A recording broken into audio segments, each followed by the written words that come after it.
Hello friends, welcome to Nisha சமையல். இன்றைக்கி நம்ம கொத்தமல்லி தொக்கு எப்படி செய்கிறதுன்னு பார்க்கலாம். கொத்தமல்லியை வாங்கி அதை நல்லா க்ளீன் பண்ணிவிட்டு வாஷ் பண்ணி அதை கட் பண்ணிவிட்டு அதில் இருக்கிற ஈரப்பதம் போகிறதுக்காக ஒரு டவலில் போட்டு அதை காய வச்சு எடுத்து வச்சுருக்கேன்.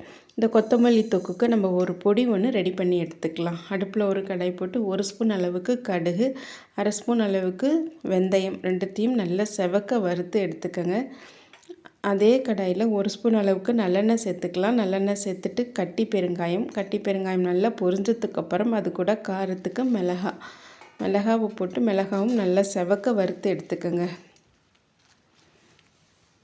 மிளகாவும் வறுத்தாச்சு. இதையும் நம்ம ஒரு பிளேட்டுக்கு மாற்றிக்கலாம்.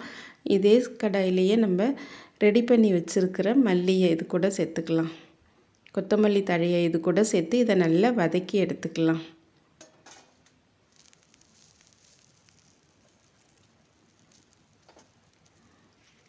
கொத்தமல்லி தழை நிறைய இருக்கிற மாதிரி இருக்கும். இது நமக்கு வதங்கினதுக்கப்புறம் கம்மியாகிடும்.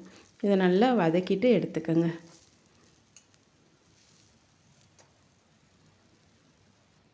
இந்த அளவுக்கு வதக்கி எடுத்துக்கோங்க. இப்போ நம்ம அடுப்பை ஆஃப் பண்ணிவிட்டு இதை நல்லா ஆற வச்சுட்டு மிக்ஸி ஜாரில் போட்டு இதை அரைச்சி எடுத்துக்கலாம்.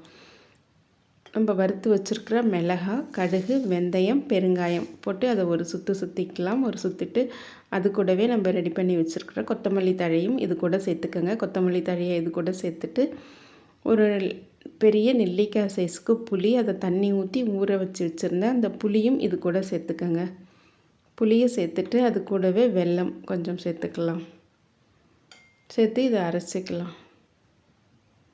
இது மாதிரி அரைச்சிட்டு எடுத்துக்கோங்க. இப்போ நம்ம அடுப்பில் ஒரு கடாய் போட்டுட்டு அதில் நல்லெண்ணெய் சேர்த்துக்கோங்க. நல்லெண்ணெய் சேர்த்துட்டு கடுகு நல்லா பொரிஞ்சதுக்கப்புறம் நம்ம அரைச்சி வச்சுருக்கிற விழுதை இது கூட சேர்த்துக்கலாம்.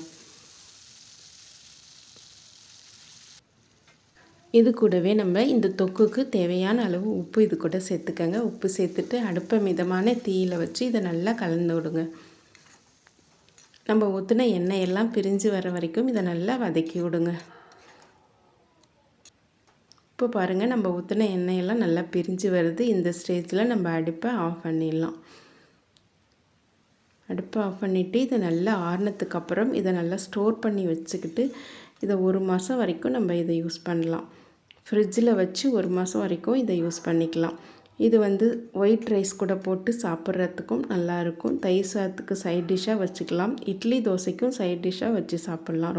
ரொம்ப சுவையாக இருக்கும். நீங்களும் இந்த கொத்தமல்லி தொக்கை ட்ரை பண்ணி பாருங்கள். ட்ரை பண்ணி பார்த்துட்டு எப்படி வந்துச்சுன்னு கமெண்ட்ஸில் சொல்லுங்கள். மறக்காமல் நிஷா சமையலுக்கு சப்ஸ்கிரைப் பண்ணுங்கள், லைக் பண்ணுங்கள், ஷேர் பண்ணுங்கள்.